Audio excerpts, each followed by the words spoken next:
আসসালামু আলাইকুম। আমি সাথী। আজকে আমি আপনাদের দেখাবো কিভাবে ডিম দিয়ে লাউ ভাজি করতে হয়।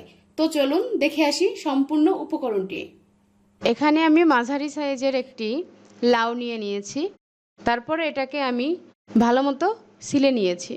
এই পর্যায়ে আমি লাউটিকে ভালো মতো কেটে নিব।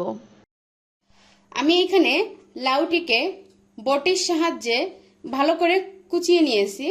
তারপর এটাকে পানি দিয়ে ধুয়ে নিয়েছি। আমি এখানে রাইস কুকারের পাত্রটি বসায় দিয়ে তেলটা গরম করতে দিয়েছিলাম। এই পর্যায়ে আমি 2-3টা শুকনো মরিচ দিয়ে দেব। কিছু পেঁয়াজ কুচি করে রেখেছিলাম, এটা দিয়ে দিলাম। রসুন কুচিগুলো দিয়ে দিলাম।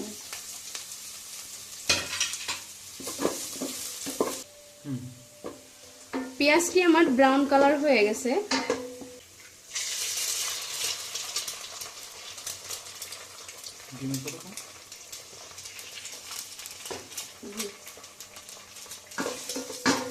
ডিমটিকে ভালোভাবে ভেজে নিতে হবে।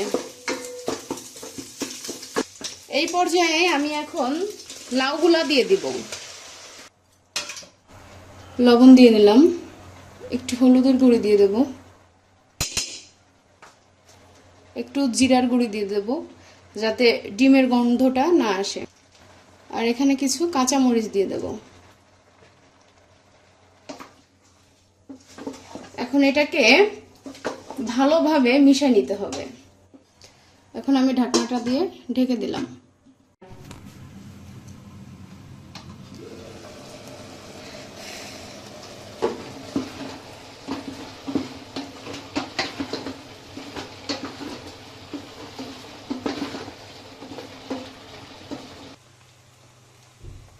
আমার লাউ ভাজিটি প্রায় হয়ে গেছে। এই পর্যায়ে আমি ধনিয়ার পাতা কুচিগুলো দিয়ে দিলাম। দেখেন লাউয়ের ভিতরে কোনো পানি জমা নেই। তো আপনারা খুব সহজে এইভাবে যে কোনো জিনিস রাইস কুকারে করতে পারেন। আজকে একটু ভিন্ন ধরনের সবজি তৈরি করলাম। এটা খেতে অবশ্যই অনেক ভালো লাগে। আমি আগে পরে খাইছি, এটা সত্যি অনেক মজা লাগে। আপনারা বাসায় বসে গ্যাস শেষ হয়ে গেলে রাইস কুকারে খুব তাড়াতাড়ি করে এই ভাজিগুলো করে নিতে পারেন। তো সবাই ভালো থাকবেন, সুস্থ থাকবেন। আসসালামু আলাইকুম।